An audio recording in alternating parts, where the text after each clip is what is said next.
The Holy Mountain, Mount Royal, sits in the center of Montreal. It may look familiar when looking at it from a city standpoint, as its designer and the creator of it was very much the same person who created Central Park in New York. So it is this vast, large section of green within a metropolis area surrounded by a concrete jungle, a forest within a forest. Our werewolves, our Garou, the defenders of Gaia, find themselves defending this place. It is one of the last great cairns of the world. It is said that there is an ancient legend that there was once a Silver Fang lord who defended this area against a great evil, and in his final moments and in his death throes thwarted that evil, and that he is buried somewhere underneath this cairn, and that is in turn what makes it such a powerful site. For his honor and his glory, the very renown that fuels him still seeps through the ground to this day. However, it is said that no nation has ever been formed or maintained without its secrets. That the blood that was shed was not always just, or the allies that helped untainted. But as long as there is true leadership to keep the mobs happy, there won't ever be a stronger empire. Yet the sins of the past find a way of coming to light. Those that we thought just and true are as corrupt and vile as the rest. And those that we have shamed and exiled were on our side all along. The sound of cars whipping by loudly, time trials, upcoming race, 3 weeks. Many of the racers have arrived early. Vehicles, cars whipping by, woo, woo, one right after another. But to Rusty, this is the most calming thing that he's ever heard. He lives on the track. He breathes for it. Being one of the pit crews for one of the local racers, he's sitting here working on an engine. Got to try and shave off just a little bit more weight. Rusty, tell us what you look like and how we find you. You find Rusty looks a little bit like me, wearing like a large jumpsuit, name tag on it. It just says Russ. Right now where you see him is he's standing on the back of the car and he's explaining to one of the other pit crew members.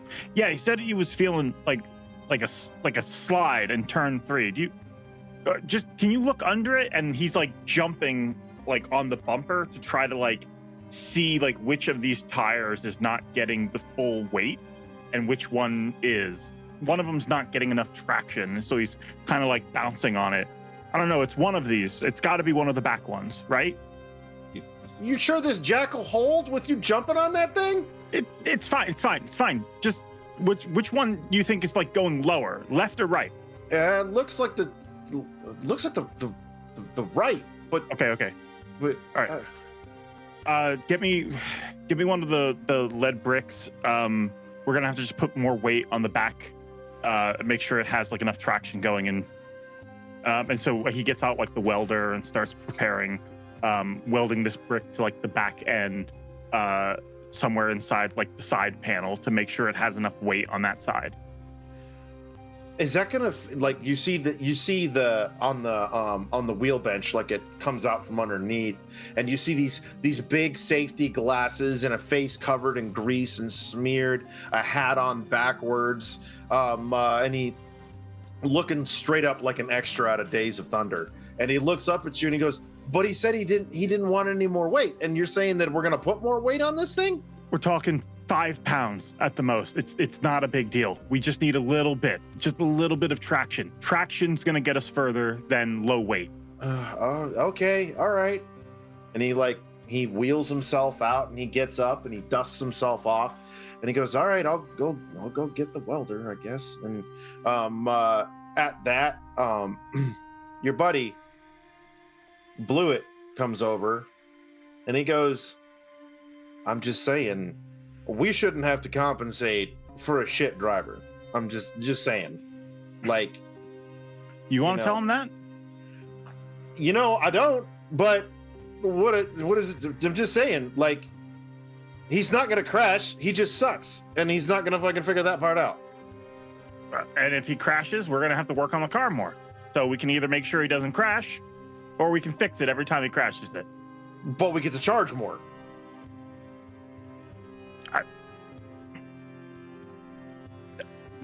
There's not like that much money in sponsorship for stock cars. That's what are you talking about? This is the number 6 Fanta car. And he slaps the hood of it. And he's just like, there's loads of money in Fanta. Fanta mostly pays us with Fanta. That's a good point. I'm going to get an orange one. You want one? Yeah, of course I want a fucking orange one. Okay, all right. As he like goes to leave, fucking hell.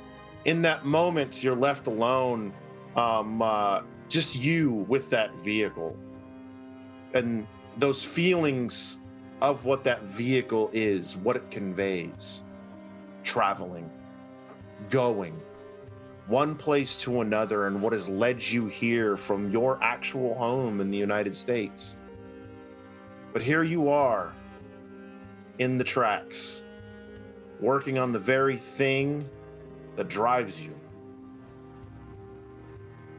The cars whip around and you hear your phone begin to go off on the tool chest across the way. I like walk over, pick it up. Ah, shit. Okay. I like see that I have like a bunch of missed messages. Mm-hmm. Oh yeah, there's about 30 of them. Hello? Rusty? How come you haven't been answering the phone? We're in time trials right now. I didn't even hear it ringing. What's up? Okay, like, what are we doing? Just, I have a past due notice and I have a final notice right now that I'm staring at, and I know that we're doing the bill juggle thing right now. How does it cost so much to heat your home here? I don't understand this. It's Canada, hun. It's cold. It's colder than it was down south. I get that, but trying to keep your house at 70 degrees shouldn't cost $400. I don't know what to tell you. Which one gave us the final notice and which one gave us the late notice? We got the late notice on the heat bill, or oil. Oil heats our house. Oil heats our house. Yeah. Oh, okay. Well, we got a late notice on the oil, and we got a final notice on trash pickup. On fucking trash. I'm paying for trash pickup. Fucking heck. Well, yeah. It's cold out there, and I don't drive in the snow, and you know that. I thought that was like a municipality thing that they just took care of it. I don't know. That's what it says. Okay, all right. How much is it? In American or Canadian dollars? I don't like living here. Look, we talked about this, all right? Like, we came up here. Look, I have to follow where the cars go, right? Yeah.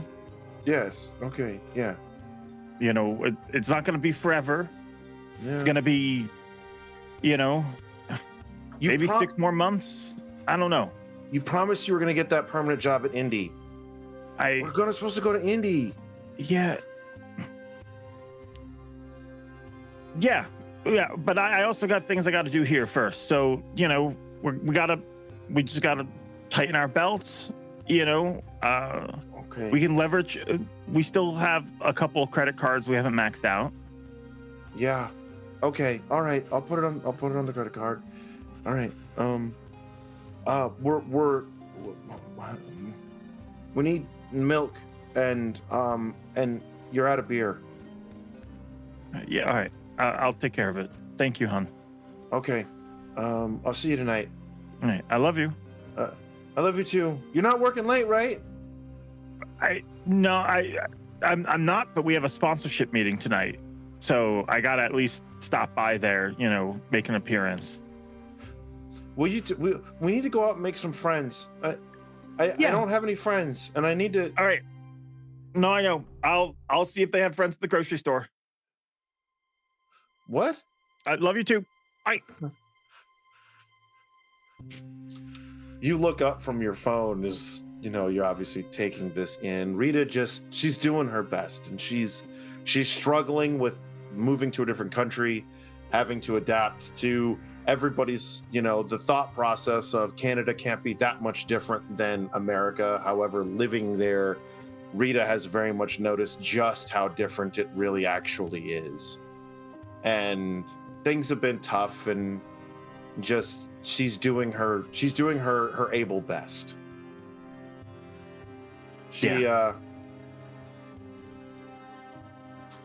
She sends you a message again, right? 31 messages. It's a little text, and just says, "I'm sorry. Everybody's gone. Nobody's here. It's just you and me." And Blewett. Who names their person Blewett? What the? I text back. I think it's Irish? ? And as you say that, you look up from your phone, and he's standing there holding out an orange Fanta for you. Thank you. Yeah. Old lady busting your chops again, eh? Yeah. Well, I forgot to pay one of the bills. It's fine. Oh yeah, they'll get after you every time. You'd think you could just pay on the computer like everything else. I mean, there's an app for everything, but not now. No, you got to pay with paper and dumb shit like that. But what is what it is. And I just find it funny that she calls you every time to bust your chops and tell you how shit's not getting done. Who calls you on Saturday nights? My mom? Why? Okay. No, that's good. Thank you. Fuck you, man. What? Well, you fucking busted my chops for my girl, but like, I don't. How's it? What's Blewett doing? Rosy palms. Is anyone blowing? Here's your weight. Thanks. Yeah. I get to work welding. Across town, more wrenches are turning. Only this time, it's Tinker under the hood of this massive SUV. The familiar sounds of impact drills, the sounds of pumps, pneumatics moving around, an active working garage. You're down there, crescent wrench or ratchet wrench in hand, putting in the final bolts of the transmission you rebuilt. Who adds 6 tons of armor plating to a Suburban? More or less, why are you doing it? But the transmission had to be rebuilt to compensate for the weight. The garage is probably one of the best in town. You've worked here for years. It's not in the best part of town. And after taking that little break, you slide out from underneath the vehicle and you find yourself standing in that open bay door looking out. And while inside the garage, everything looks all relatively new, well maintained, clean, well kept. Heck, the oil rag bin's been emptied. Somebody actually bothered to clean them. What do you know? It's a good day, right? Looking around, looking up and down the street, and you begin to see the grass growing up through the pavement. Walls on old buildings tagged with graffiti. Kids riding around on bikes with 2 different style tires, and I think that's a different frame from those handlebars. There's a couple of dead cars down the way that you can see that just somebody long forgot about, didn't have the money, didn't have the ability to get it fixed. You see a white pickup truck that does say Montreal Municipality come up to a 2-story building. Used to be apartments. Ain't nobody lived there in a while. And as you stand there looking, you see the man get out in his bright yellow coat, and he tacks up on the doorway, condemned, set for demolition, and a date. The city very much feels as though it's fallen apart around you. But you can't really picture any other place you'd rather be. People of your type and your ilk, they prefer the thickness of iron to the thickness of wood. And your leaves and vines are power lines and street lamps. You hear Mitchell's voice calling from behind. Hey, Tinker! How are you now, Mitch? Hey, you drew the short straw. Client's picking up this thing, and he like pounds on the side of it. Later on tonight. He just said this evening. But he's paid in cash. You drew the short straw. You gotta wait till he comes to pick it up. The fuck are you on about, Mitchell? I've been here all day. I got it. I'm aware. But the short straw, man. I mean, what do you want? Like, we do it fair every time. You know, right? Mitchell, I should probably be there if I'm going to actually draw straws. You're pulling the straws there, and I'm not actually there to pull the straws. I understand what you're saying. You know what? And I will take that suggestion under advisement. Jesus. I know.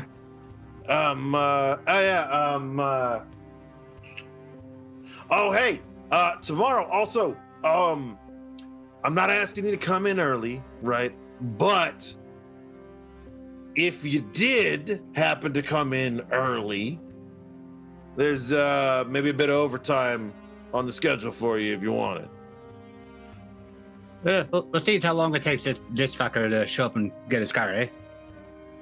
Yeah, okay. And you see him, he turns and he goes back into the office and he runs his hand through his thinning hair and, sits there and he's looking at like paperwork and this, that, and the other. And you're only one of a handful of mechanics that are around.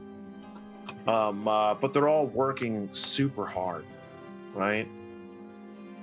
And again, you kind of like drift out and something catches your eye in that moment where the concrete's separated.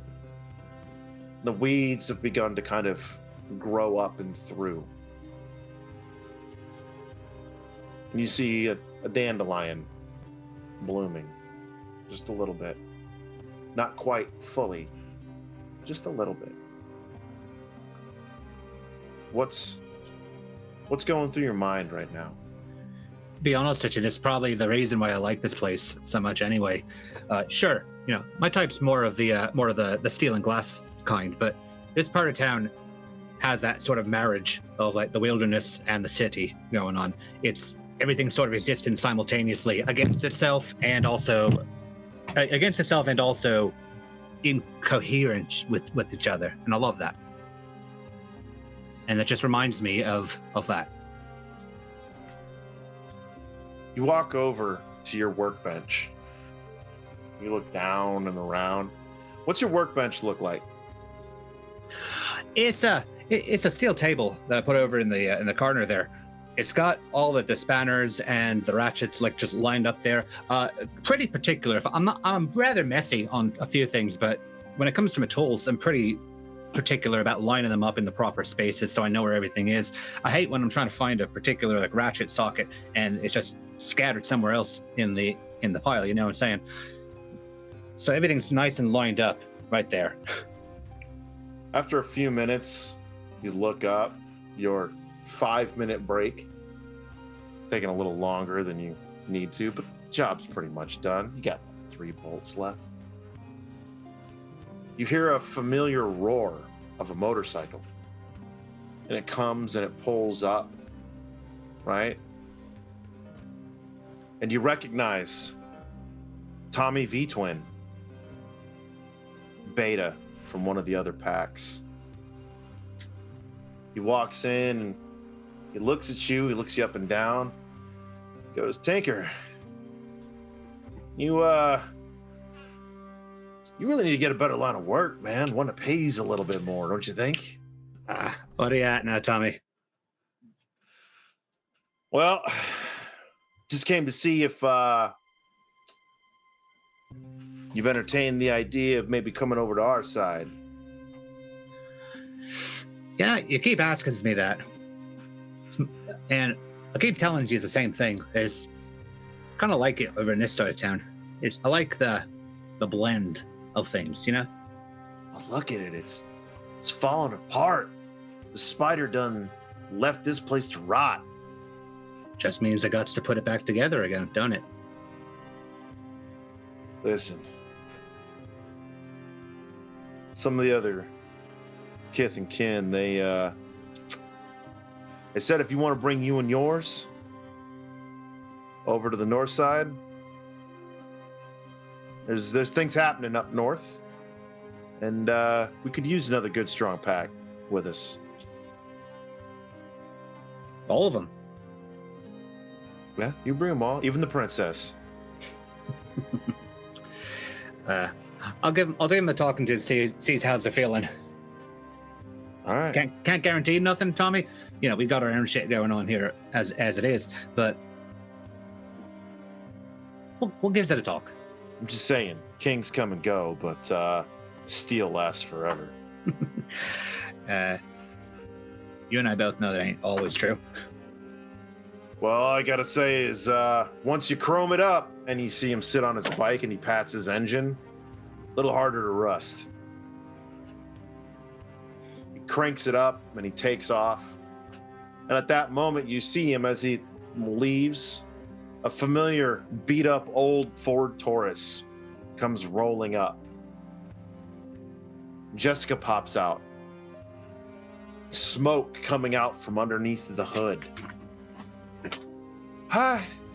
Hey, Tinker. It's doing the thing again, and I don't.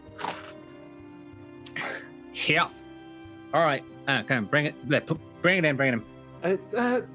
She tries to get it to move or whatever, right? And it just it stutter starts and put it in neutral. And I'll walk around behind the car. She puts it in neutral. Yeah, just to shove it into the garage the rest of the way. As it goes in, she gets it in there or whatnot, and then she steps out and she looks and she goes, "I'm sorry. I did like you said. I make sure that I'm looking at the thing. It's just there's so much going on, and Bobby, he's got all his special classes and he's got all his special appointments, and I'm doing everything I can to keep this thing going. We can't have a new car." Right, take a look at me. Look at me. You're doing great. All right. These things, they're fickle fucking things. All right. You just got to keep it going. Keep an eye on it. And fix it as it comes. So, what's happening now? What's going on here? I don't know. It had a little thermometer light clicked on, and then the little teacup or teapot looking light came on, and then it all happened, and then the radio started flickering at me or whatnot, and I've got to go with Bobby. Bobby's gonna be like he's gonna be late, and this just feels really, really expensive. And as she's looking at you, you can see her looking in her wallet, and there's only a handful of bills that are there.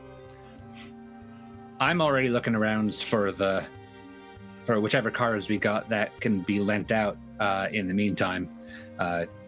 There's a couple of them that are, yeah, there's a couple of them that aren't due to be picked up for a couple of days but are fixed, right? But it's one of those lending out somebody else's car kind of thing. It can be kind of a little shaky. Well, fortunately, I'm gonna be here for a while, so if I got to fix it when she brings it back, I'm already here. So I'm gonna pick up one of the keys and put it into the wallet where she's looking for the bills and go, "You take that, pick up your kid, bring it back here tonight. I'm gonna see what you got here. Sounds like you got something to do with your oil. If you got the teacup coming on, so I'm going to check your tubes, see if you've got maybe some leakage going on." She looks up at you and smiles, and you can see the lines in her forehead and her eyes where she's constantly worrying, she's constantly concerned, kind of relax for a minute, and you see that glint in her eye, that little bit of hope, right? And she grabs you by your rusty dickies and kisses you on the side of your cheek, and she goes, "You're the best. You're the best. I'll be back tonight. I'll be back tonight." You're gonna get oil on your mouth. She just goes, "I'll be back tonight. I'll be back tonight." And she gets in the vehicle, and you see her pull off and away. And I'm watching it go, and I'm thinking, yeah, she can't really mess it up in like an hour span. I just fixed the damn thing. I mean, Yeah. But whatever. I'm gonna go ahead and grab my pliers off the table, and pop this, and just sees what's I got in here. And as you sit there, as you go into work, you hear the car door alarm. The ding, ding, ding, ding, ding, beep, beep, beep, beep, beep. Colette, you wake up as the alarm on your clock next to your bed is going insane. And you look at it, and it is well past time for you to be at work. But as you sit up in bed and you look around, what do we see? What do we see in Colette's house, or her apartment rather? Yeah, so Colette is mid-sized. She's light-skinned, short-cropped, bright amber hair. She has very dark eyes, not only her irises, but also bags, deep bags under her eyes. Whatever sleep that she got was not restful. And she's wearing kind of tattered clothing. She just seems to have kind of like thrown on at the last second. Shirts inside out. Shorts are kind of ripped and torn. And as she kind of swings her legs over to the edge of the bed and she looks up, you see a studio apartment that should be condemned. There is no reason a living human should live in this place. The walls are covered in dirt and grime and mold and blood, and the carpet is moth-beaten and just disgusting. Every inch of it is covered in either stacks of books and papers or literally shredded pieces of cloth that were probably clothes at one point. There's a small kitchenette in the corner. There is no stove. There is no oven. It's just kind of a George Foreman that is disgusting. It kind of looks like just covered in juices. Like whatever she cooks on that is still raw when it comes off. And there is just like a couple of pieces of silverware and dirty dishes. You can kind of see into the bathroom, which I'm not even gonna touch because it is worse in there somehow. That's where most of the blood ends up. And just next to her, just bed that looks like she pulled it out of a dumpster at some point so that she had something to sleep on. There's a nightstand, and the only thing in the room that is crystal clear and beautiful and well kept is a picture in a picture frame of a young woman cradling a potentially 8 or 9 year old girl who also has bright amber hair. And she slams the alarm clock. The batteries come popping out of it. She'll deal with that later. And she kind of gruffly gets up and starts looking for clothes that maybe look presentable amongst the array of craziness. As you do, you begin looking around and you find your, for lack of a better term, your Charlie Day wall. All the pictures, lines drawn to one another, a massive map of Montreal and the surrounding area with various X's marked on it. You find several books, tattered and old and beaten, legends, lore, fables from the area, and a big note that you've made. The Silver Sisters, Guardians. You have pictures of places. Your map is slowly coming together, and one post-it on a bright green post-it that says, Ulf, 4 p.m., Cafe on the Square. And at that, looking around, your phone goes off.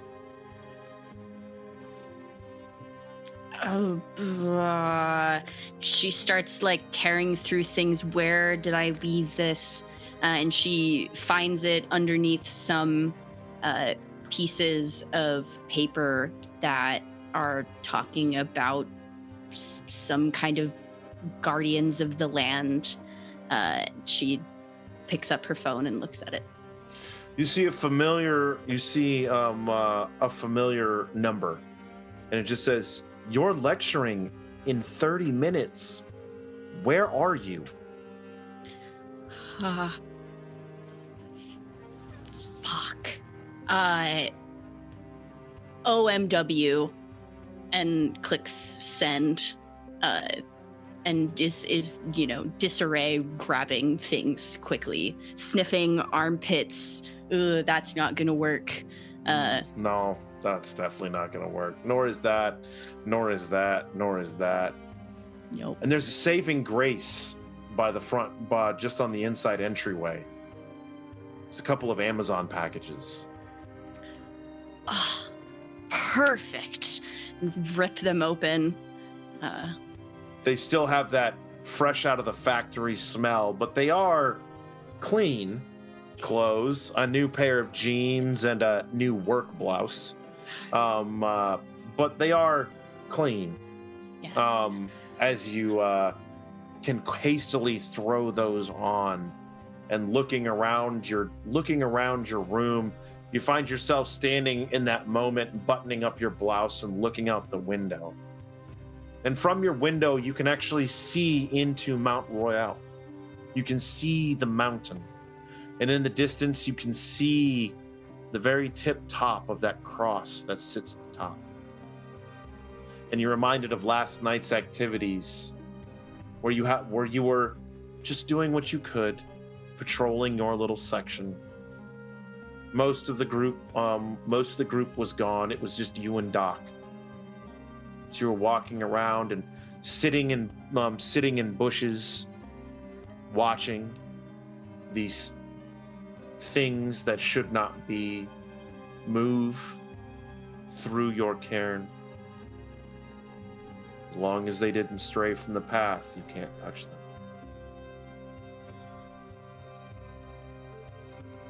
And as you do, you look out and you swear, looking into that green, into that cemetery, you see a large dog, wolf, perhaps, sitting by a gravestone, looking at you as if you're looking back at it. Do I recognize coloration? Do I recognize size? Nope. Is there a graveyard there, or? There is Okay. overlook the graveyard, and past the graveyard is the more of the large park area. Okay. But as you do and you see it, it's far off, but you know that sense in the back of your brain, that animalistic side, that side that you're in touch with more than any other creature on the planet, recognizes another predator. And as you do, as you hold that moment for a second, your phone goes off again. I kind of get like pulled out from the loud chime, and I look down at my phone briefly to see what it is. It is a reminder that you had set for today's lecture, and it just says you're late. Fuck. And I look back to where I saw the wolf-like And it is gone. being. And I just kind of, she rubs her eyes. Really need to get some sleep. And grabs a coat and the remnants of a backpack that maybe has what she needs. Most of it's to the top of her head anyway. But sometimes it's good to be prepared. And she walks out the door to try to make sure she makes it to lecture on time. You get there and you're only about 30 minutes late, but it's an hour-long lecture. You know, you've got another 30 minutes to cram these kids who aren't paying attention's head full of nonsense. It's perfectly fine. None of them are listening to you anyway, except for that one creepy guy in the front. Has to sit in the front, middle front row, has a recorder, even though I've asked him not to. Yep. He often asks you if you want to know a Pokemon fun fact after class. I give him one. He gets one a day. Any more than that, and docked points off the next test. I appreciate that. He does. He appreciates that so very much. He does. He's got to get them out. No one else will listen to him. Just one. Just one. At the conclusion, you realize that you've got about 30 minutes to get across town and to Cafe on the Square to meet with Ulf. And this kid is standing there, right? Brian. And he's just like, so, yeah, he's Brian with a Y, not an I. Yeah. Somehow she hates Brian him more yeah. just for it. Like when she has to see his name come up on the papers. Yeah, it's very much Brian with a Y. And he goes, so you really think that, that this whole place used to be some sort of like sacred ground or something, and that there's lost treasure buried underneath Montreal? I don't think so. Where do you get your facts? Well, why couldn't it be? There are millennia of history around just next door to the mountain itself. You really think that there couldn't be something there? I would think that in today's day and age, if there was something there, we would have found it already. Brian, listen. That's the point, is that we haven't found it, right? So it couldn't have been found because we haven't found it yet. His eyes just glass over for a minute, and he goes, whatever, as long as I get an A, I don't care. Yeah, I will give you that. Your essays are very well done. You do have a good grasp on just about everything else in the class.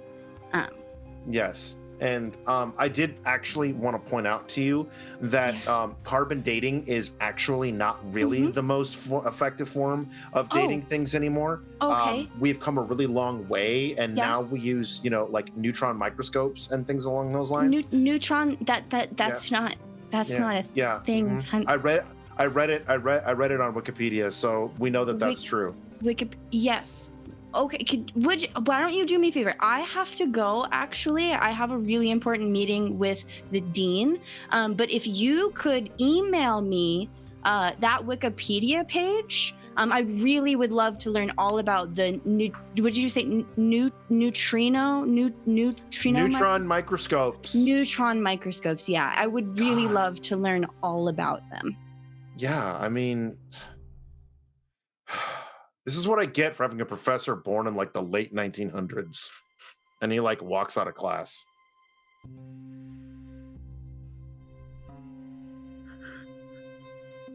She there's a full 30 seconds where she is fighting for her life to not just walk up to that little scrawny piece of shit kid and just rip his fucking artery out. You may gain 1 rage. Oh, thank you. she's just shaking in fury, and she's, ooh, okay. Just that he's a senior. He's graduating. I know he applied for grad school here. I know he did, but maybe they won't let him. Maybe they won't let him stay. Okay, I really have to go. And there's like 3 or 4 pieces of paper on the table. She just scrunches them and shoves them in her pack. It's not even zippered. It's like Velcroed. So she just shoves the backpack closed and grabs her coat and just tries to book it to the cabin.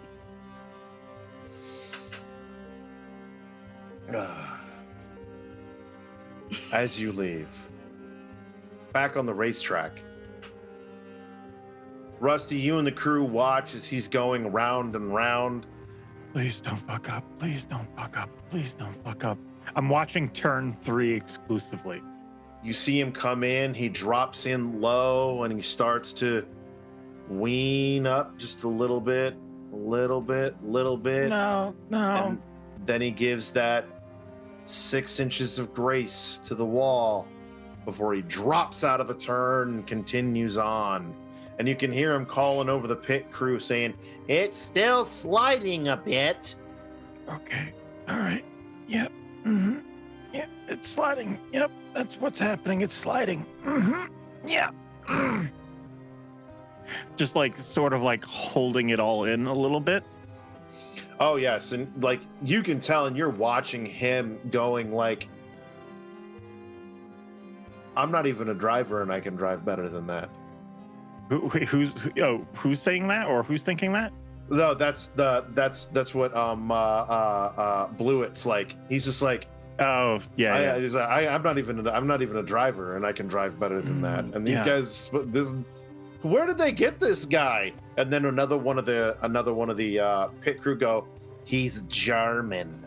He comes over from the Le Mans track. His dad sponsors the stadium. Look, just fucking hell. I maybe we can come here on Saturday and we can, do some practice maybe. Fucking,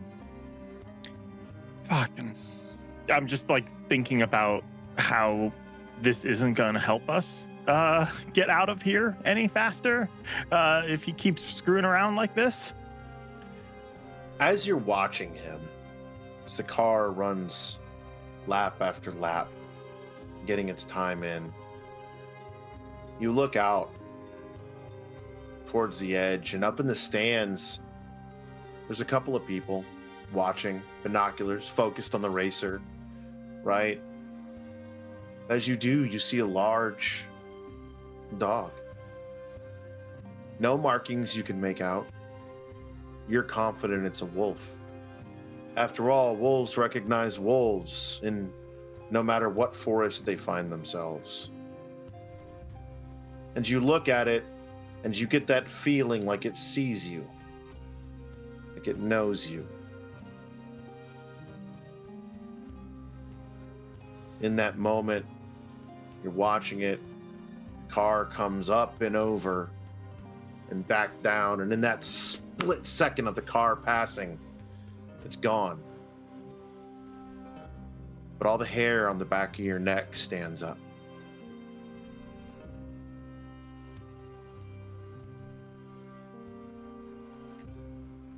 Are you all right? Blue looks- Yeah, no. We got any beer? Yeah, actually, yeah, we do. As a matter of fact. Yeah, let's yeah. crack them open early, huh? Oh, all right. And I immediately dive into my substance of choice. Yes, very much so. Like cooler kicks open, right? And you hear the pit boss, and he's just going, he ain't even done with the time trial yet, guys. What's going on? Yeah, he's doing great. He's doing great. I just like kind of nod my head. I've already checked out. As you're doing that, he's going great. He's going great. You hear the unmistakable screeching sound of tires on the rubbing against the pavement, and the unmistakable sound of metal crashing and twisting. And as you pop out and look, he's hit the guardrail to come into the pit. I walk off. I immediately feel that rage boiling up in me, and I just check out, and I start leaving the track. Fair enough. Hey, I'm heading out. I'm done. What? What are you talking? What? And you see like the EMS crews come running over, and you see him climb out. And like as you're going to leave, you hear him say, "If it was a BMW, I wouldn't have this problem." Okay. I take that in stride. I'm trying to think how mean I want to be here. They're like a ways away from me, right? Yeah, you just like they're all focused on that, and like they're like he's yelling and screaming and this, that, and the other. Whatnot. You've got your headset on, so you're still technically within comms range, and that's how you hear him say the whole. This wouldn't be a problem if it was a BMW. German engineering is precision. This North American engines and suspension is just crap. I think for a moment, and I pick up the like I have a headset on. Yeah. I like lean into the headset. You know, that's a good point. We should try one of those Saturday, right? Maybe we do some trials here. We do like a little bit of practice. We can see if we can get a hold of one of those.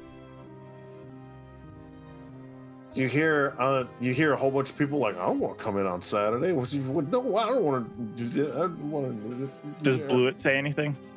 Blewett just looks at you. His face is red. Like, why the fuck would you say that? I know what I'm planning for Saturday, so I don't. And full disclosure, yeah.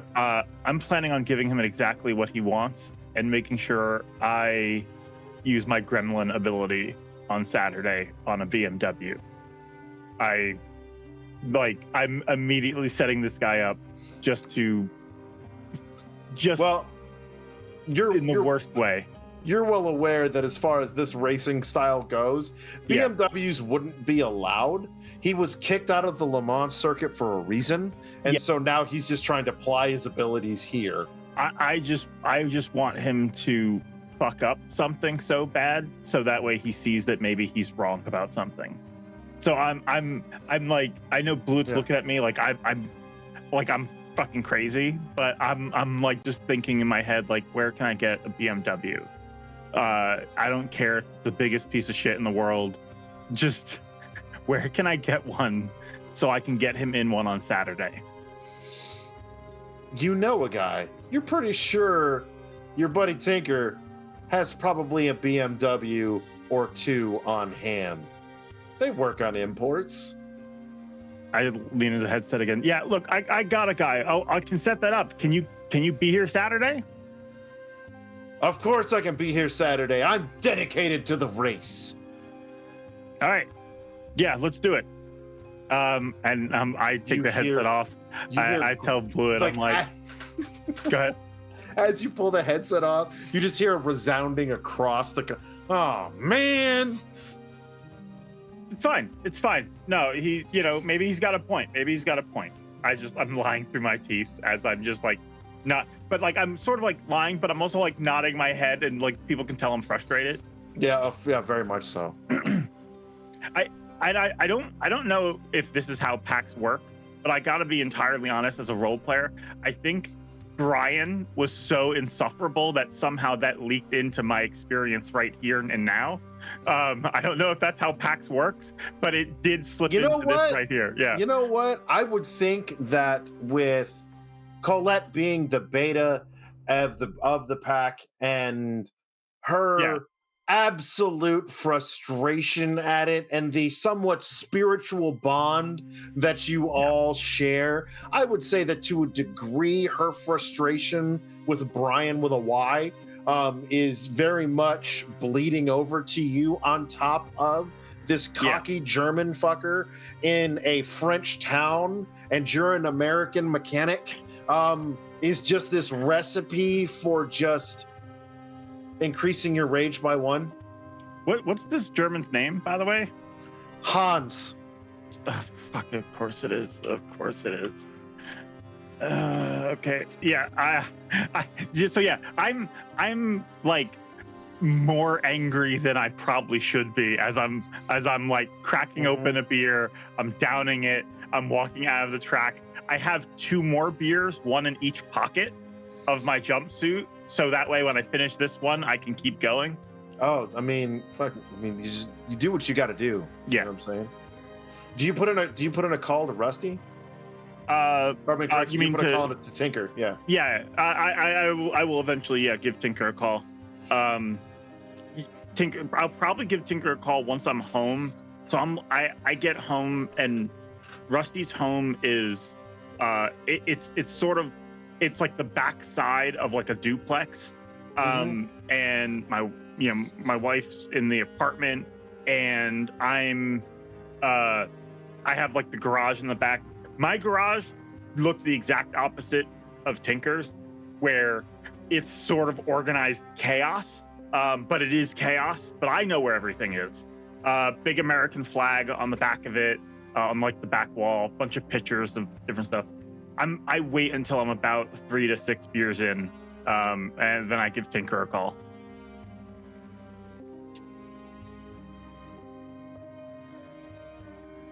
Tinker, your phone goes off.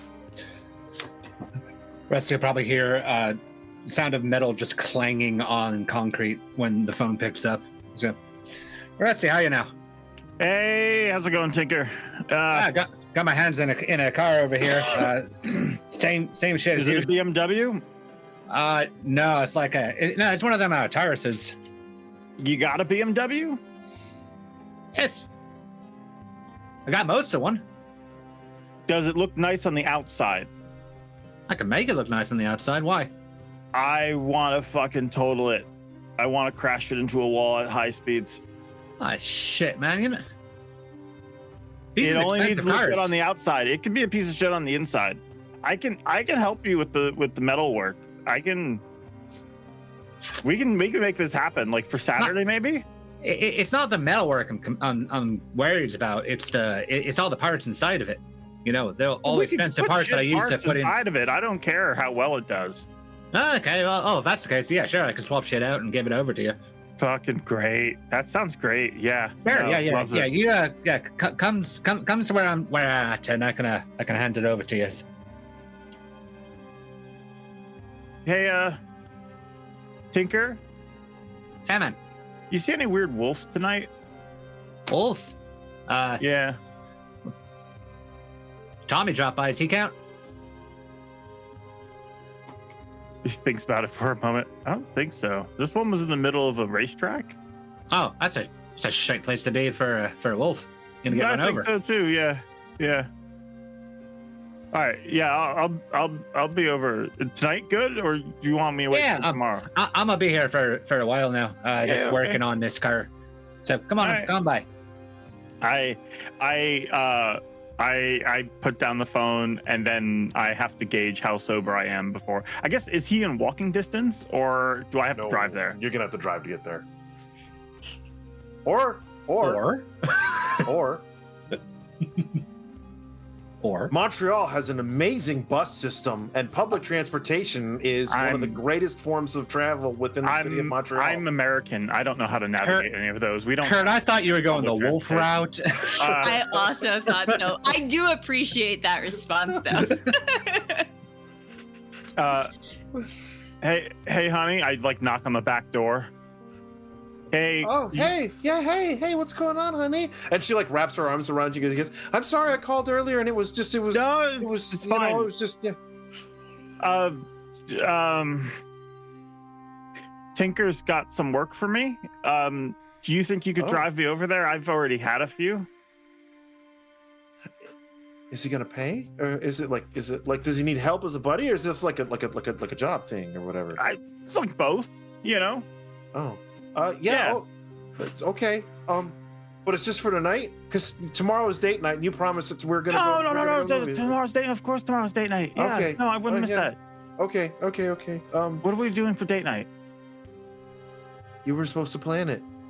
It was my turn. Yeah. No, yeah. If we go to Winston for beers again, I'm gonna be very pissed. No. We wouldn't. No, I can't afford that. I'll figure it out. Don't worry. Okay. All right. Let me go get my keys. And she. Yeah, she goes to get her keys. I'm just like thinking like real hard about what my plans are for tomorrow. And your phone goes off, and you get a text message of an alert that Winston is having a 2-for-1 special, and for every pitcher of beer comes with a free plate of hot wings. I'm not. I literally think to myself, I'm not that bad of a husband. I'm not that bad of a husband. And I say it like a few times, like trying to convince myself that. No. And we'll see what happens tomorrow. where that goes. You get in, and she, you guys hop in your hop in the vehicle. You guys drive in an old beat up Chevy Z71 Silverado, circa 1998, and you still got the sucker running. And you head towards Rusty's correction. You Tinker's. head towards Tinker's shop. Okay. Tinker, as you're there and under the hood, looking around, does Tinker smoke? No, it's too much oil in here. That's Okay. dangerous. As you look up and you look over, right, as you're under the hood of this hood of Jessica's car. And yeah, one of her hoses has springed a leak, and it was dripping oil, and of course it was making a big fuss and whatnot. It was minor. It got on some circuitry or whatever, which caused everything to go kind of haywire. But you know your way around a vehicle. And as you do, as you're looking around and whatnot, and you're messing around inside of it, you see familiar creatures moving around. Because you're seeing with not your normal eyes. And you see small little bulbs of light with 8 little legs moving around as you're pushing through and repairing this. Almost like they're watching you fix this machine. Webbing of another world stretching between the gears and the parts. And then all sound is gone except for the padding of feet. Pat, pat, pat. Pat, pat, pat. The familiar sound of nails hitting concrete. And you pull out for a moment, and you look out, and across the street on the concrete, you see a large wolf. Turns and it sits and it looks at you. Its head cocks to one side. And cocks to the other. Gonna gesture at it.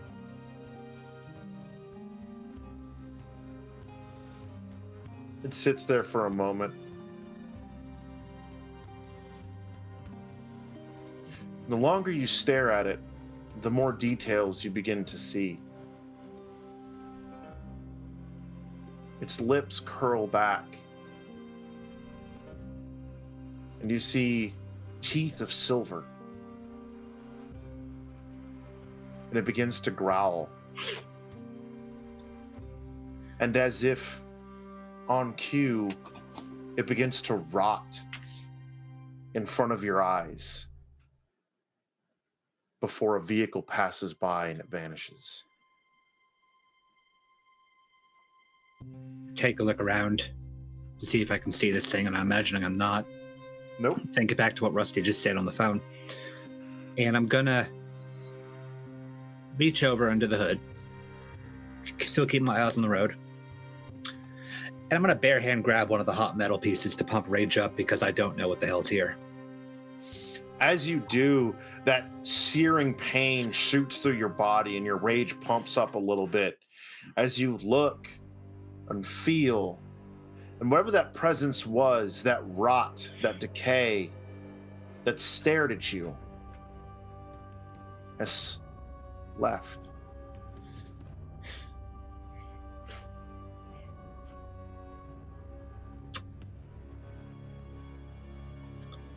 Well, I already know that Rusty's on his way over here, but he's not here yet.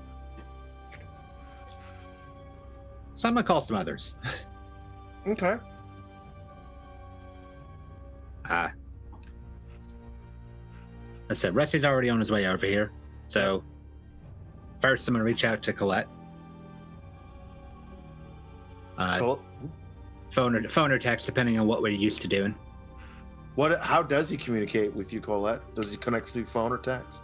I would say that neither are great communications with her, but you know that texts have a higher chance of response rate. Phone calls almost exclusively go to voicemail, not because she's, any better at texting, but because it's easier to respond to a text 3 hours later than it is to call somebody back.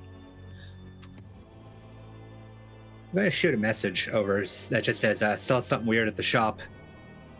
Rusty's on his way over if you want to come on by. And as I'm typing, I'm gonna look over to one of the little spirits that's going and just sort of say, yeah, if you want to help this get its way through a lot quicker, I'd be damn grateful of you.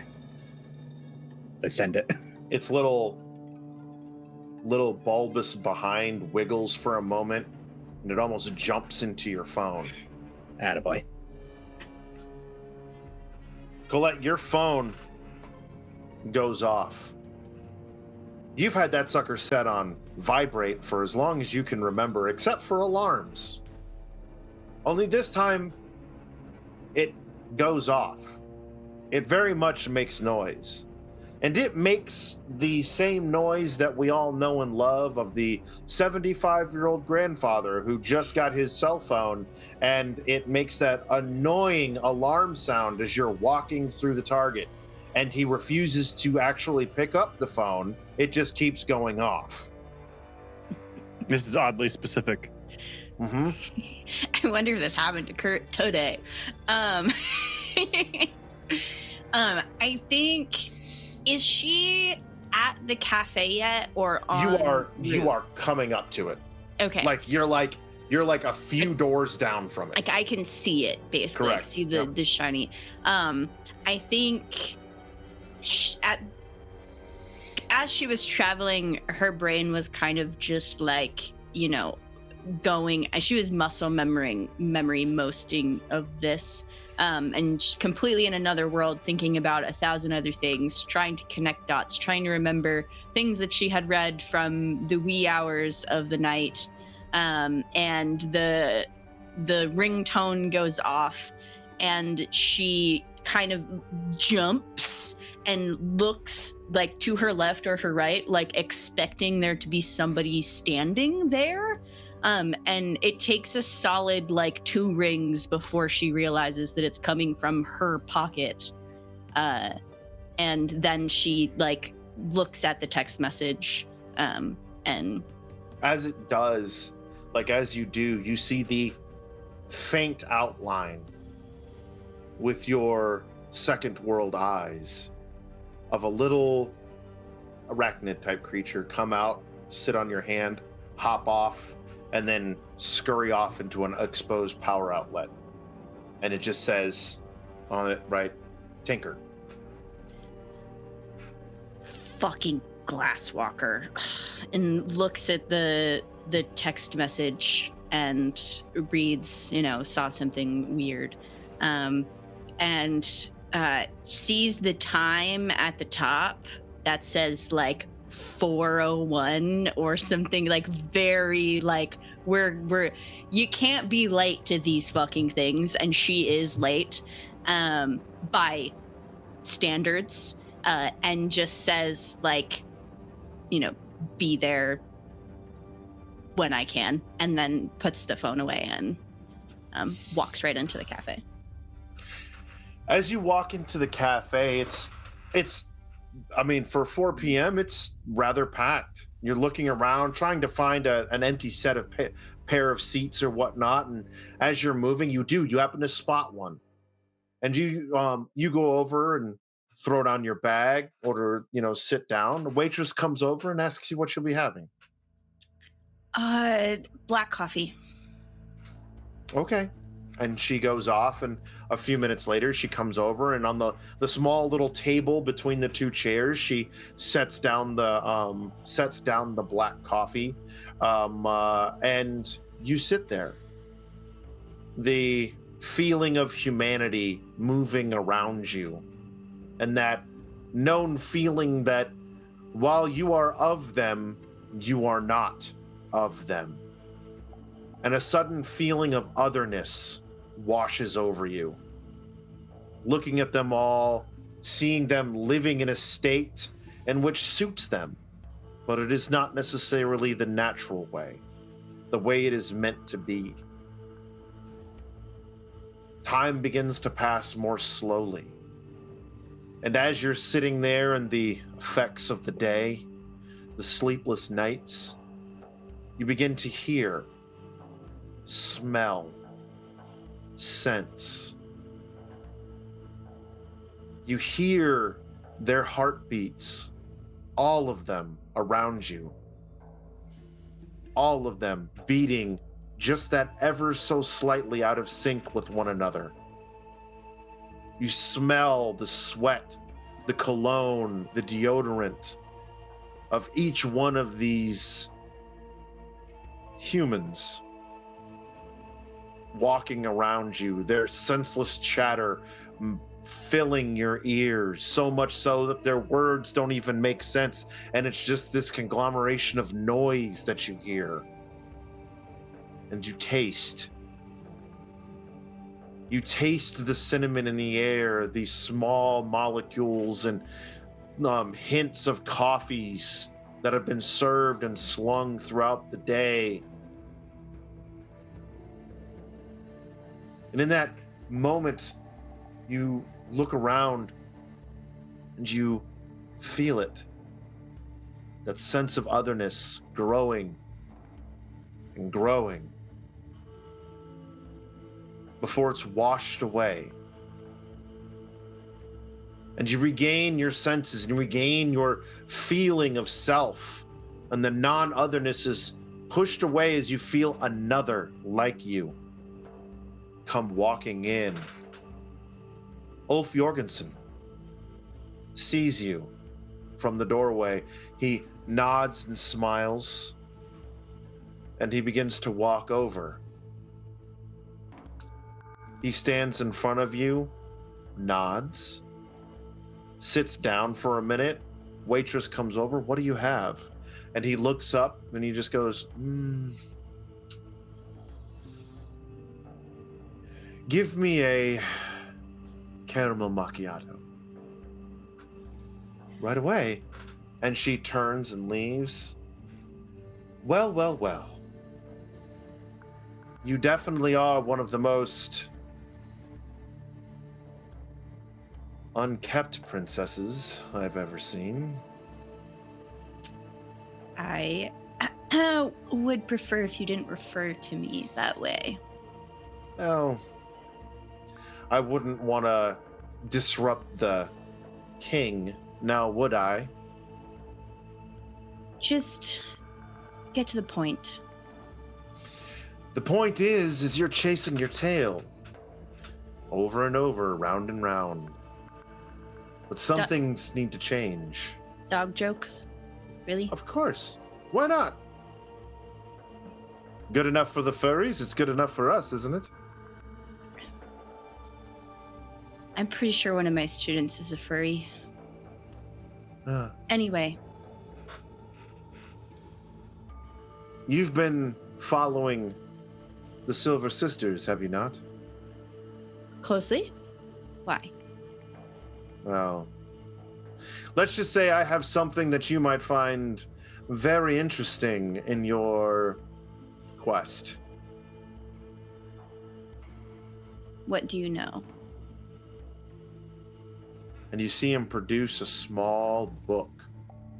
It's very old, very yellowed, fraying, the spine in tatters, barely held together. Most of it's unlegible, but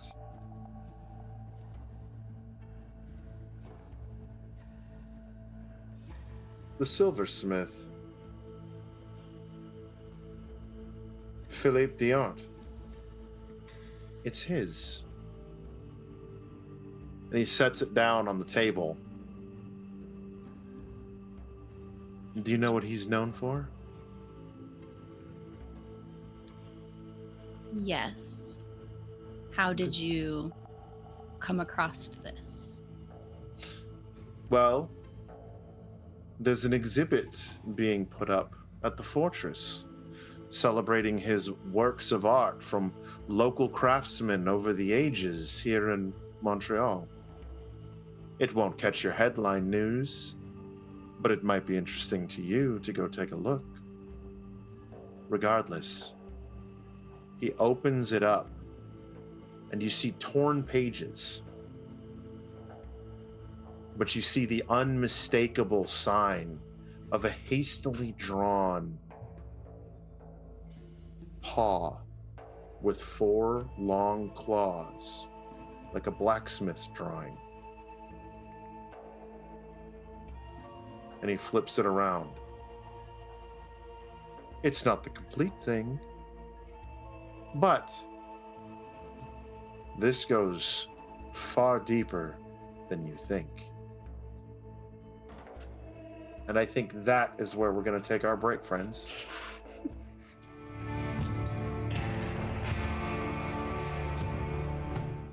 Welcome back, everybody, to Holy Mountain, our first episode, Ancestry, where we have been introduced to 3 of our 4 pack. Justin will be joining the group next Thursday. So yeah, I look forward to him coming in. But right now, his character is working a double. And we'll find out more about that one next week for sure. But when last we left off, our intrepid pack were dealing with regular life. Run-of-the-mill, everyday life. Being a Garou has one very interesting aspect to it, in that you very much have a foot in 2 worlds. More so than many of the other supernatural creatures that exist in this world of darkness. Each one of them, though, having their own problems, their own issues. And now, they've all seen something. Experienced something. But when we left off, Colette was sitting across from Ulf, and Ulf was showing her a diary. Most of it unlegible, the ink and pencil marks having faded. But one thing about a blacksmith, one thing about a tradesman who works with their hands and crafts and makes things, they have a tendency to draw in charcoal. And because they do, it can last a bit longer. And in this small book, pages torn, missing, but the unmistakable sign of the head of the king's claw, and the portion of a name, Horace.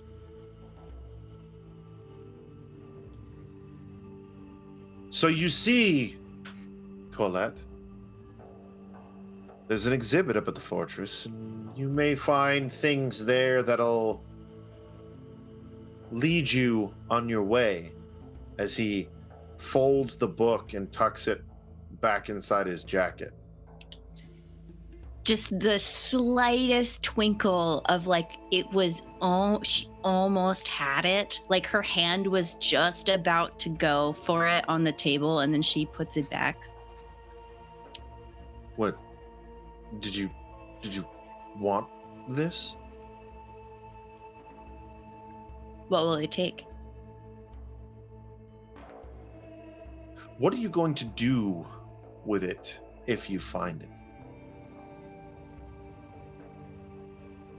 I haven't really decided yet.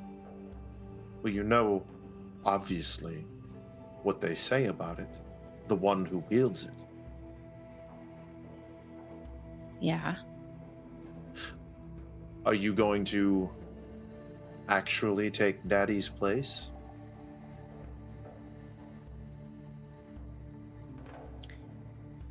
I think I've made myself perfectly clear on that front. Well, if that's the case, then you don't really need this. Or the information. Maybe the Copper Talons. The Glasswalkers seem a bit more adventurous, more hungry. What about, what's his name? Tommy V-Twin. He seems to be gathering at least one or two of the other packs to him. Maybe he could utilize it better. What will it take?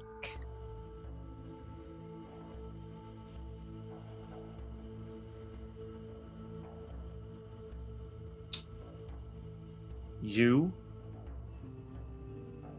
to expose the truth.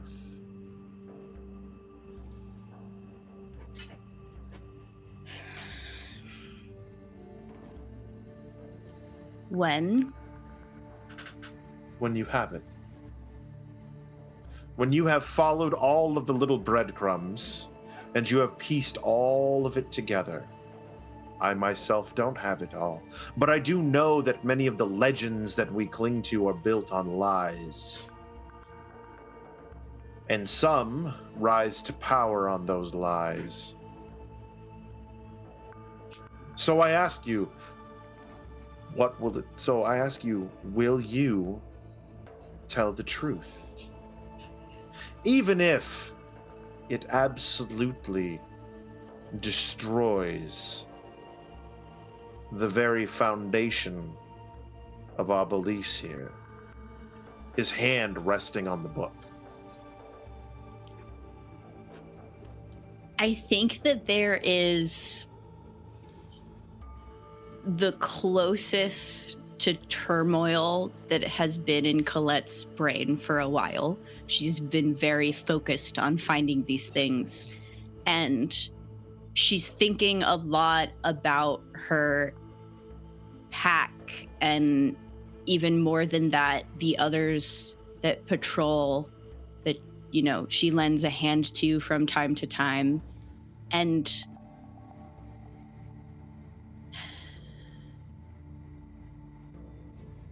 she says, fine. Give me the book, and I'll do what you ask. Excellent. And he slides the book over. And don't worry. Even when you tell the truth,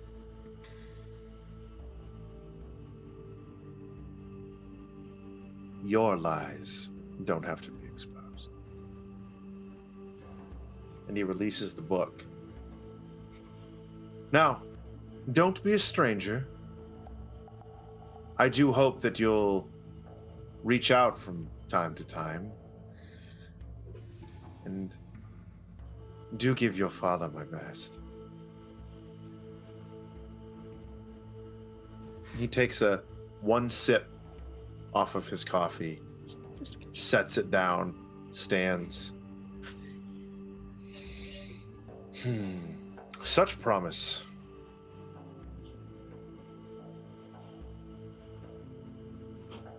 She doesn't say anything. She's just kind of looking past him, like they did their transaction. She's not going to acknowledge this man any longer.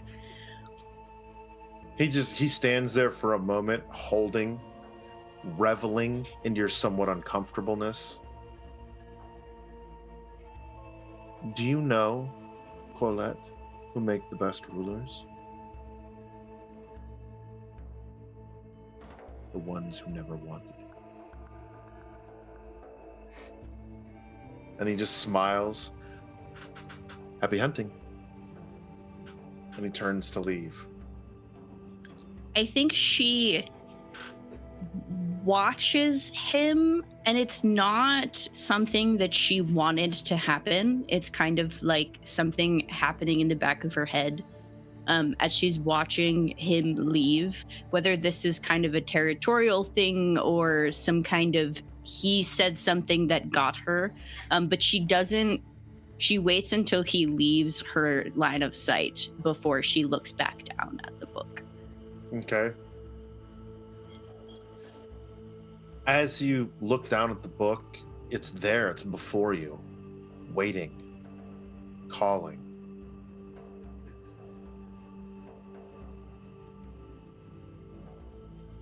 You open it and begin to flip through it, and he was correct.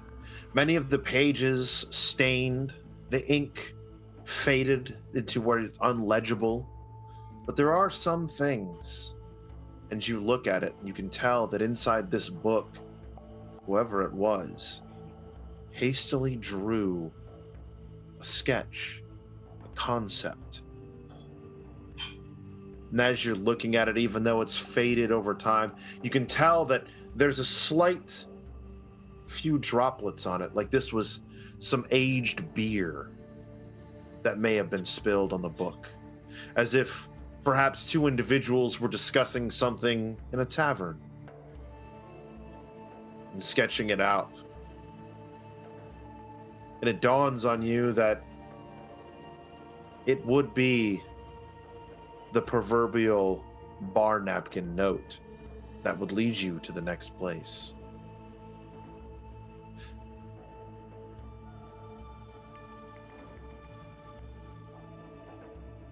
Your phone goes off. All of your phones go off, as a matter of fact. The group text that probably half of you don't pay attention to. But it just says Doc. You guys seen this weird wolf? Oh, fuck.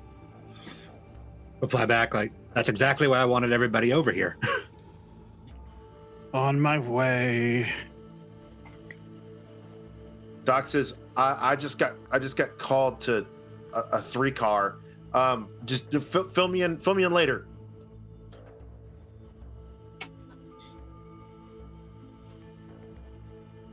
No response from that. It's just accepted at this point. All right. I give it the thumbs up emoji. Oh. What? I'm gonna fill him in later. That's a confirmation. Colette, what do you do? I think she wants nothing more than to sit with this book and go back to her apartment. Is that even the word for it? That hellhole trash heap she lives in. And just go to town. But she made a promise.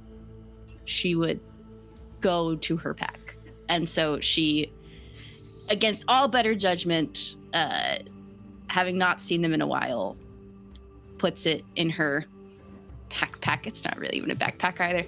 And heads to Tinker's garage. Is it a messenger bag? It honestly could just be like a strip of cloth that she threw some Velcro on. Like, it is so unclear what this is. It It's something that she found in a dumpster, probably. A burlap sack with some string attached to it. Exactly. Yeah. This is the most red talon silver fang I've ever seen. This is amazing. For being someone with lots of money, it is not apparent at all that she has any money whatsoever. Right? Yeah, right. Just the nasty kid. Just so gross. After a few hours, the sun begins to set. And as you do, time works differently for you all.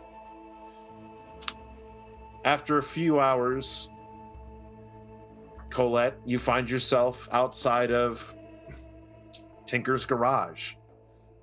The garage door is still open. A very sleek, shined SUV sitting there in the bay. And in the back, you can hear music playing and the colorful language and exchanges between two men very much underneath the hood of a car and a few beers in. The pair of you, Rusty and Tinker, pulling parts and swapping things out underneath this BMW chassis. You get handed a transmission plate to put in there, and you can't help but notice that the transmission plate you're being handed, Tinker, is missing 7 teeth out of the 20 teeth that it's supposed to have. How the hell you think this is supposed to actually do anything? It'll do. I've told you, it needs to go fast enough to hit a wall. I'm not trying to kill anybody here, Rusty. He's fine. He's got a helmet, 9-point harness. God's balls. Yeah, give me that and hand me them's tubes out of the Ford Taurus over there. They were leaking earlier. Where's your ratchet set? It's on the bench. I open it and immediately start like my system of organizing, which I know is not yours. But you just see like a bunch of now like different ratchet attachments like spread all over the place. Like I imagine I don't see shit because I'm underneath the car, so that's fair. your one grace for this. If the two mechanics are trying to cap out your rage for the evening, it's okay. You can just state that.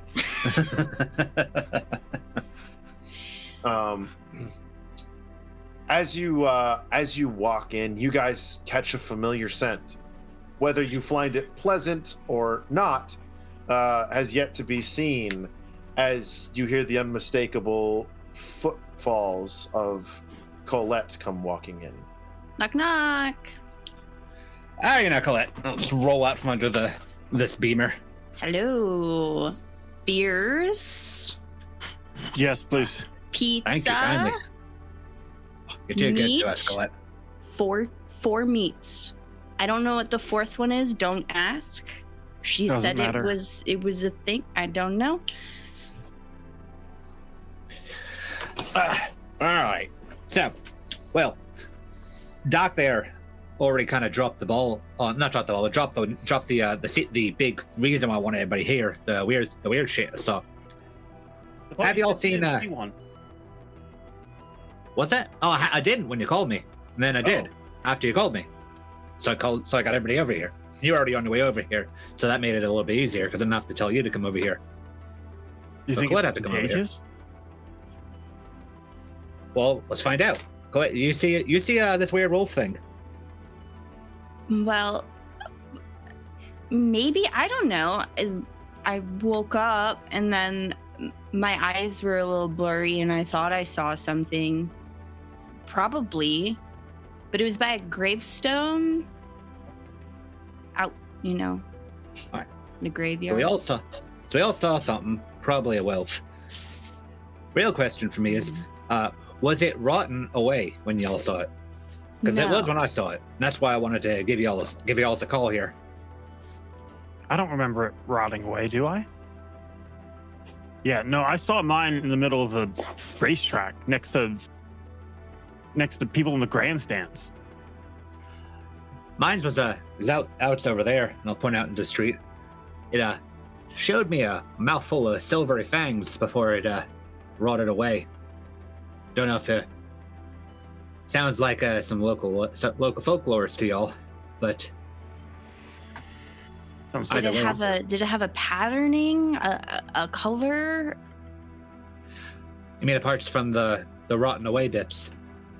Well, before it did the rotting away part, I guess. It had a black, a very black coat with a solid white stripe that ran from just under its chin down its belly.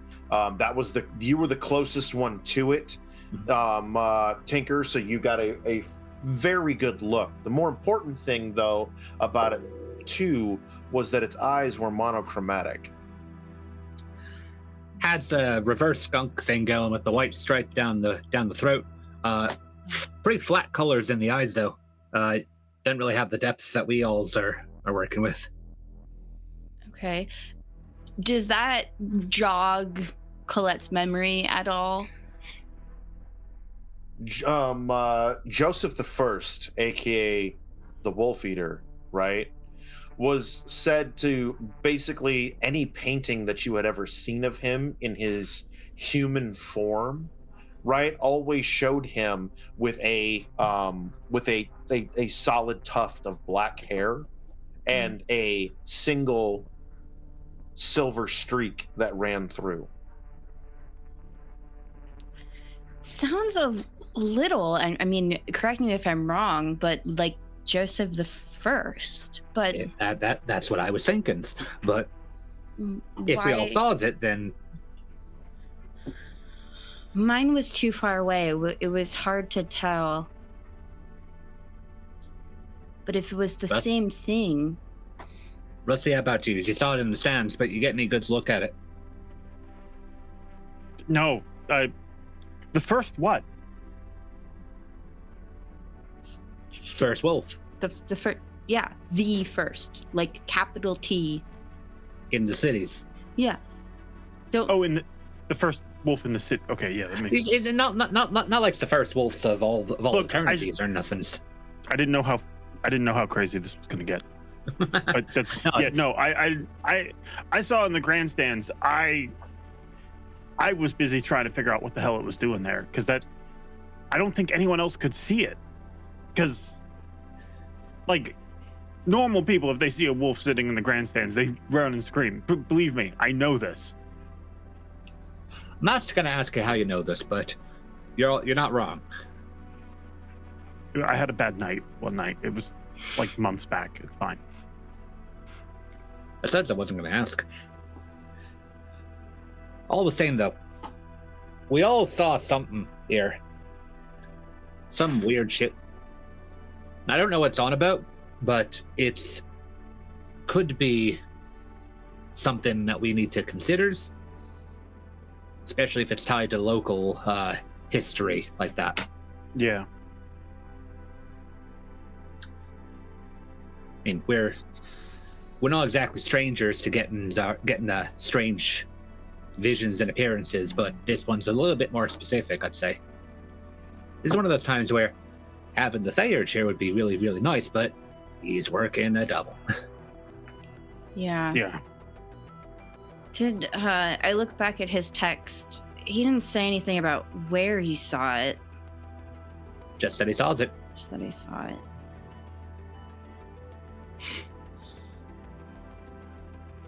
When did you see yours? He saw his after I saw mine. I'm not sure. Just before I had to go to work. When do you have to go to work? 5 hours ago, 6. I don't remember. What time is it? It's after sunsets. So you probably would have seen it probably about between 9:30 and 10 in the morning. I saw mine like later on. So when me, you, if Doc saw his and then let us know right away, that meant he was last. Mm-hmm. But he's the one in touch with this stuff, right? Supposed to be. He's the one that knows the stories better. Why are we all see it first then? Subsequent orders. Yeah. Unclear if that matters. Order matters. Of course order matters. I'm not sure. I saw Ulf today. Ulf? What's that sliding ball want? He wants us to go to an exhibit. And he gave me this. And she pulls out the text. What you got there? I think...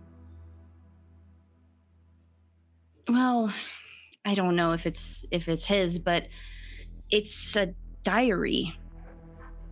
And look, and she shows the clawed mace. So you get your hands on this here diary that's connected to the man in question. And we all see a vision of the wolf in question. Yeah. But did you get it before or after? After. That's spooky.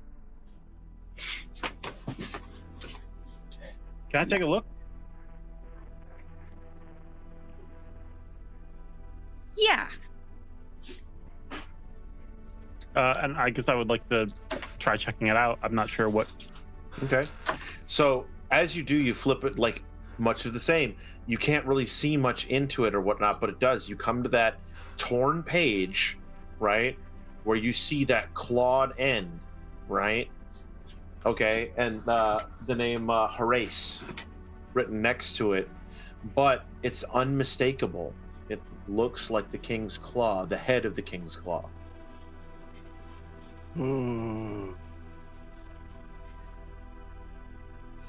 Yeah. I didn't think it looked like that. Yeah. Well, I think that has to be it, right? That has to be it. I thought it would be like claw. Never mind. And that's something we probably should tell your dad about, yeah? I don't know. We have to, right? I can deliver the message if you don't want to. No. It's not that.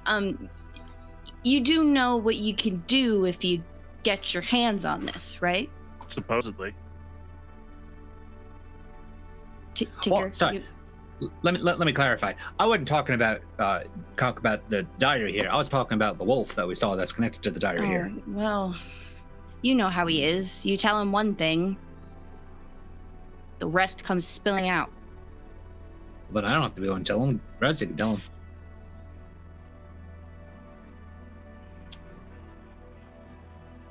him. I wish you didn't tell me about the book then. Because then I couldn't spell anything, but now I would, because I know. I thought we talked about this. You told me no more lies, no more secrets. That's fair. I'm just That's trying. Fair. I'm just What? trying. You're doing the right thing? You're doing the right thing? We appreciate you. But we got to do something about this, yeah? Maybe we wait for Doc. Maybe we figure out what Doc's. Maybe Doc didn't see the same thing. Maybe it's not actually connected. It's probably connected. It's probably connected, yeah. Saw Tommy earlier today too. Says he got a ton of shit going on up north. Invited us out. Where's this exhibit at? The fortress? That Chateau Ramirez. That north here? It's like a museum. It's like a museum on the northern side of town. So that's north of here then, right? From where you guys are at, yeah. So Tommy's got something going on up north. We have to go Tommy's to an always got exhibit stuff to going on. find. Apparently, it's an exhibit with a bunch of things. He had a shiny thing in front of me. I wasn't really paying attention. How much you want to bet that's what Tommy's looking for up north? It's probably that, but honestly, Tommy's always got something going on up there. He's trying to be the big strong wolf in the north. Yeah. Well, if he gets this thing, if legends are true, he'd be the big strong wolf. That's assuming that this is even actually the thing that we're looking at that does all the legendary shit, as opposed to the scribblings of ancient history. Yeah, It's gotta be. It looks. I don't know. I have a feeling. No, I'm with her. This is all right. Well, weird shit. Doesn't usually come in fours. Just the meat on the pizza. hey, Yeah, just the meat. Just meat on the pizza. The meat on the pizza does come in fours usually. Well, you know what? Hey, we're down one, so it's majority. I'm on board. You know how it goes. Okay. Problem being that I got this rich fucker here supposed to come by and pick up his armored SUV out there some point tonight. He still ain't here. Where's he supposed to pick it up? Here. Oh, here. Oh. Do you know who it is? That would be me. As you hear an all too familiar voice, Colette. I think the shrinking has already started.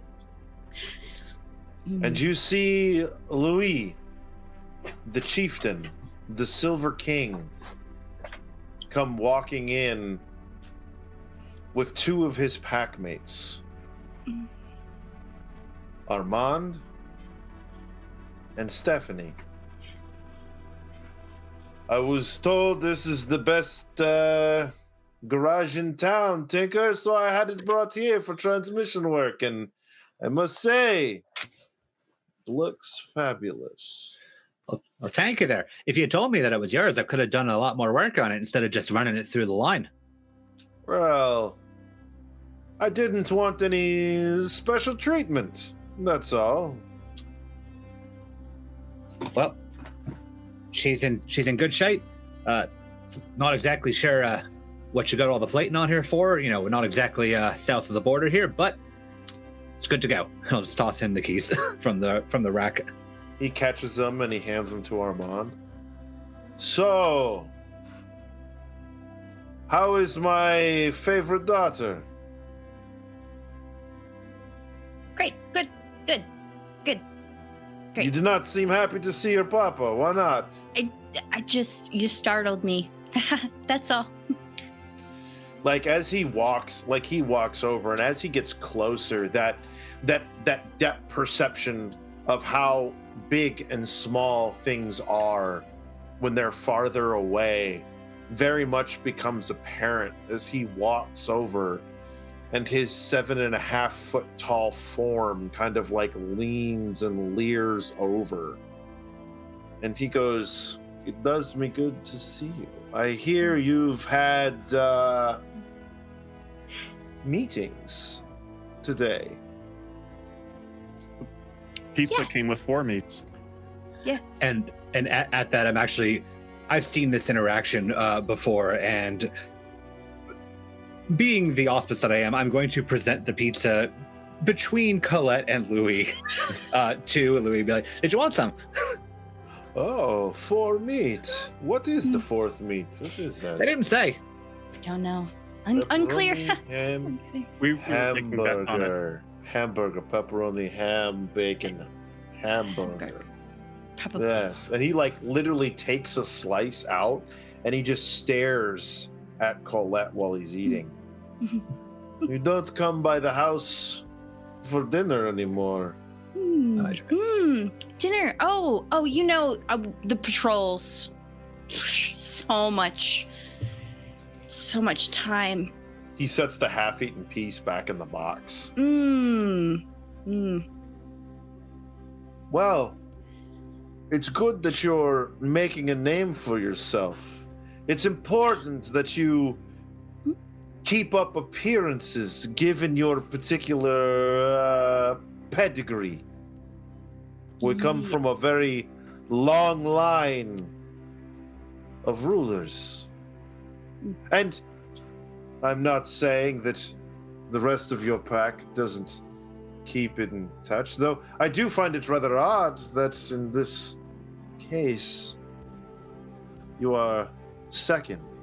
Though no disrespect to you, Tinker, you just have never seemed as a leadership type. Well, you know how it is. You got to keep things running. That's the thing I'm pretty damn good at. It's exactly why you brought your car, yeah? You are correct. That is why I brought it here. Yeah, it's just a mechanism like anything else. Just a group of things that all work together, keeping it running. Tell me, Tinker, I've heard rumbles of the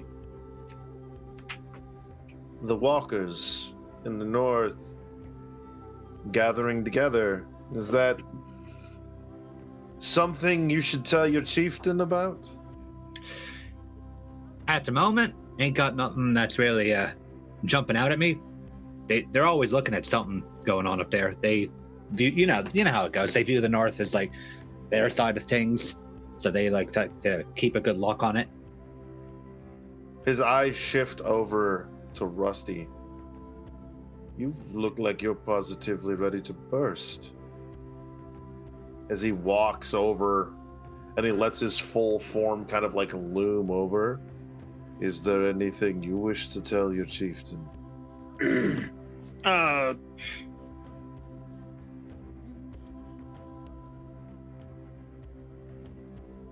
I was just surprised to see you, and I've had a lot to drink. And you're going to make our first roll of the night. Oh, good. Oh, God. You're going to make a performance or subterfuge roll mixed with probably charisma, I'm betting. Crap baskets. Baskets made of crap. Okay. That's, okay. Okay, so 4. I have 4 pips in that, and then that's with 3 charisma, 1 subterfuge, because I have 0 performance, All and right. 1 rage. Okay. Here we go. Ready? Roll it. All right. That's okay. All of them are blank except the red one has teeth. That's a brutal success. Oh, well, that's really good. Because I was afraid it was the opposite of that. Oh. Mm-hmm. It's kind of like a messy critical. Yeah. But sort of better. How would that normally come across? Like, what are some ways? Is that like is very much using his presence to loom over you to show that he's bigger, he's more powerful in this moment. So for that, given what's going on, you kind of oversell it. I burp beer right into his face. Now, you can use a moon if you wish to negate this is on brand. I'm riding this. Yeah. He just goes. I've had a lot to drink. Sorry, I get nervous and I burp when I'm nervous. Yeah, he had a bit of a rough day, so I figured I'd bring him by here. Figured he'd be nice, safe, and comfortable in my territory. And there's extra emphasis on the word territory as I'm watching the chieftain, throw weight around in what is deemed as my territory. Give me a, I would say, manipulation and either politics or intimidation, honestly. Fun thing, that is neither something I have. So it'll just be manipulation, but that's cool because that's 2 successes. Okay. He goes, Respect the master and their territory, and I shall. Well, needless to say, gentlemen and daughter, thank you for the work. Thank you for the pizza. And he pulls the half-eaten slice back out of the box and he like walks with it, taking bites off of it. And he looks back and he goes, And he reaches in his back pocket and he pulls out like a wad of cash and he flicks a couple of $100 bills on the ground. Next time, get stuffed crust. I just realized something really important we probably should have thought about earlier. Where was the book that we were all looking at prior to them walking in? Point. It's where? I think it's back in Colette's hands at this point because you looked over and handed it back. Yeah, I do think either in her hands or in the bag. Yeah, I'm just making sure like it's not like it was laying out here and they're like walking away with it. Okay. I think it was emphasized that it's way too important to do that. Yeah. Just making sure. Okay. He excuse me. He takes a bite. Stuffed crust next time, gentlemen.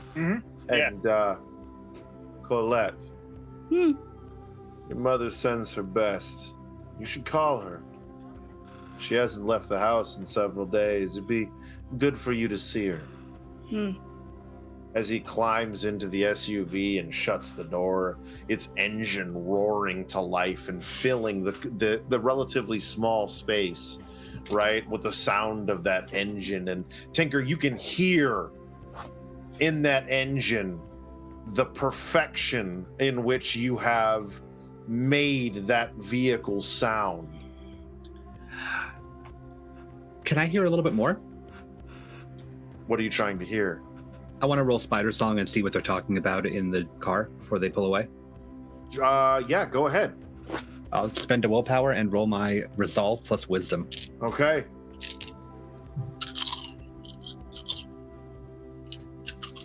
Plus, it says 5 plus or a critical gets full conversation and who said it.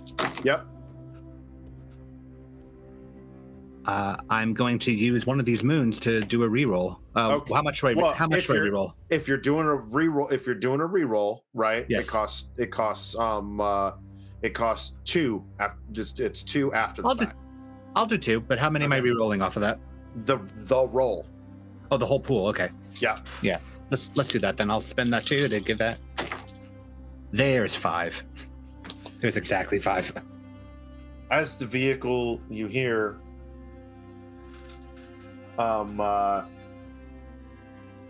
you hear him talking. You hear Stephanie in the driver's seat. What do you think, King? He says, she's up to something, and they're hiding it for her. Did you speak with Ulf? Yes. He'll be fine in a couple of days. I'm sure he'll heal quickly.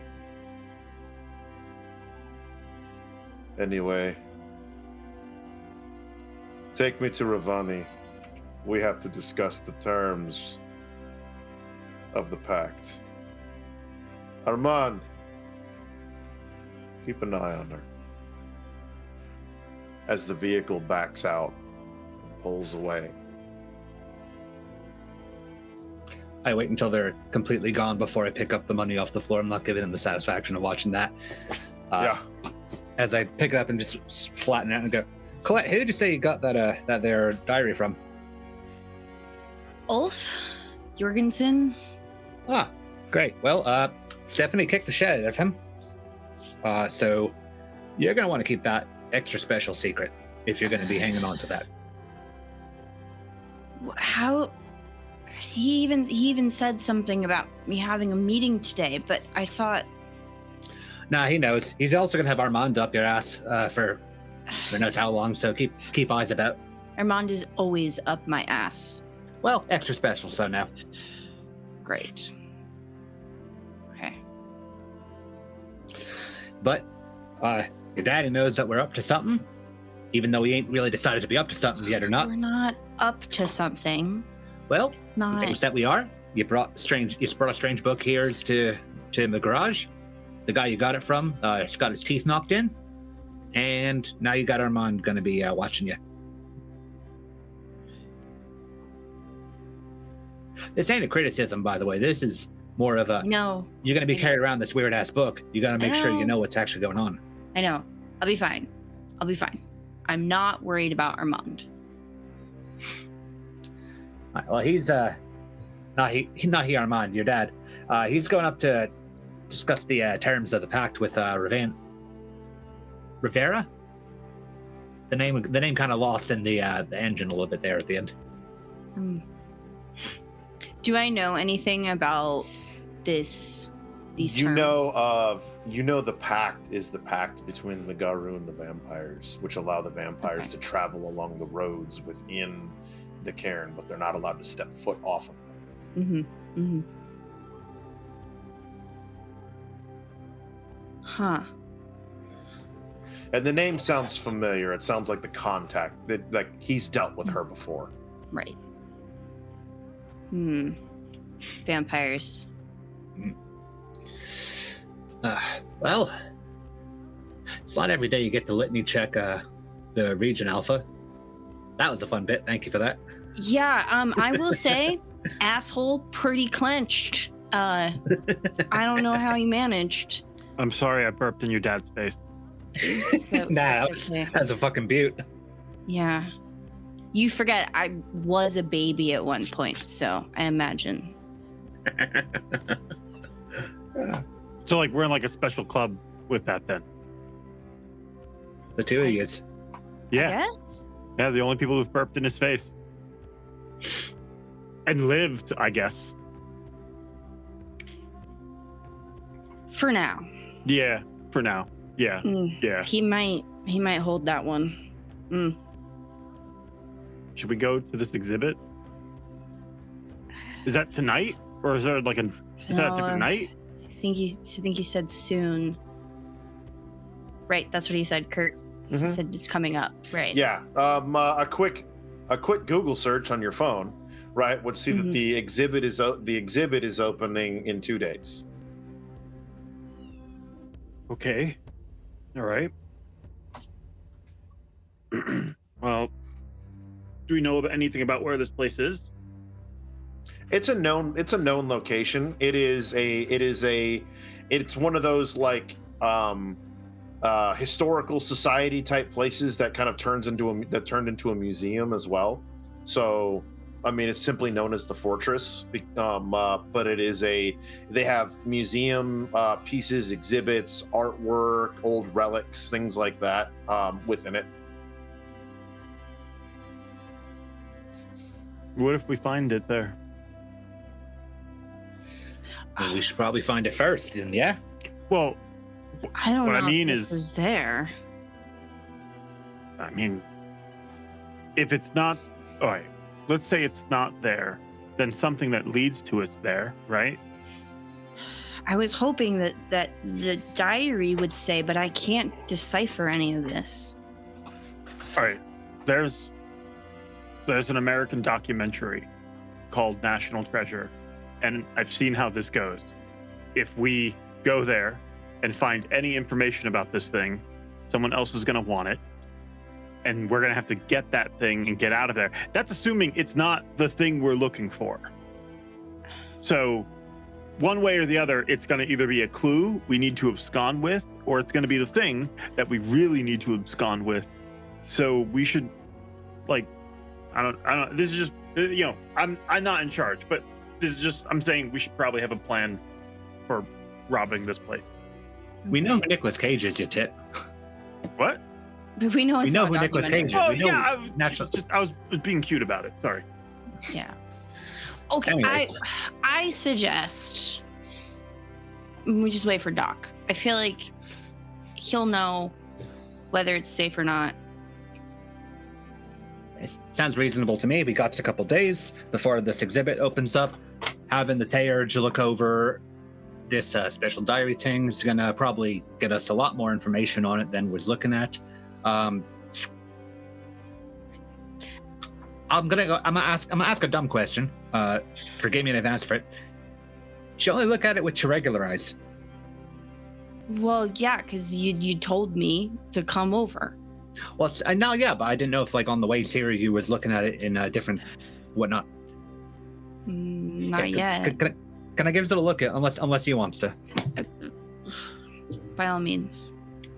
All right, and storyteller, if I can roll for penumbral senses. There you go for it.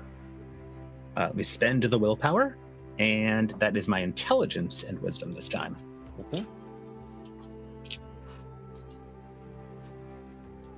Oh, right, I don't substitute.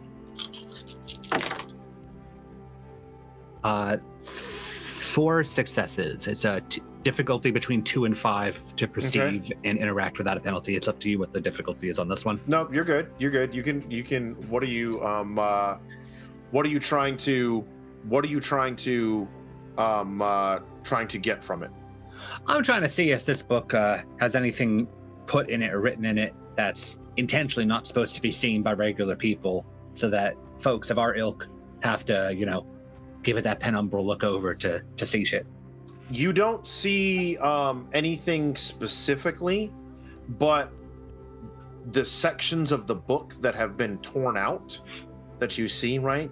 You can see the faint lines, like the tops of letters or the circle of what could possibly be a number on the torn pages. Not enough for me to actually derive anything. You do see one very interesting thing, though. When you look at the sketch, where it says Horace, you see the symbol of a silent strider. Ah, Rusty. It's got your tribe marking in it. Okay. You know there's a guy named Horace. I gotta think real hard about that. I don't know anyone named that, do I? Give me a intelligence and occult roll. Intelligence and occult. Oh, okay, yeah. I'm real good at this. You can spend 2 and increase your die pool by 2. Yeah, I'm gonna do that. I will spend 2 moons and I will increase my die pool. Okay. Let's see. That is 3 successes. He was a 18th century weapon master and forger. Okay. Yeah, that's there was the guy, he did forging, like 18th century. Like weapons and shit. Yeah. Blacksmithing? Yeah. Like exactly the kind of person who would make something like this. Does any of this ring a bell for Colette from any of her reading? All you know is that there was a mysterious stranger who visited Philippe, the master silversmith from Montreal, round about 1706. And he stayed for exactly 1 month, 1 lunar cycle. Right. Did he come on a full moon or? You don't know that. You just know that he stayed. You just for know it was a complete complete lunar cycle. Okay. I relay that information. You think he was a silent strider then? Well, it's got your tribal sigil here. And well, that doesn't mean it's him. If it could mean it's him, or maybe this thing is a message from them. But if it was him, then he came here for a month. Yeah. Helped whoever you said the silversmith guy, helped them do this and then left. Well, I don't know if he helped him do anything. Just know that His came name's to on visit. Yeah.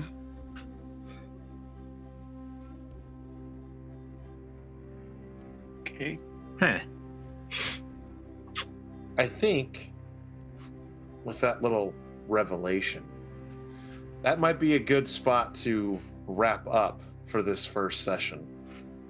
Mysteries upon mysteries Yeah. as we're unraveling further things.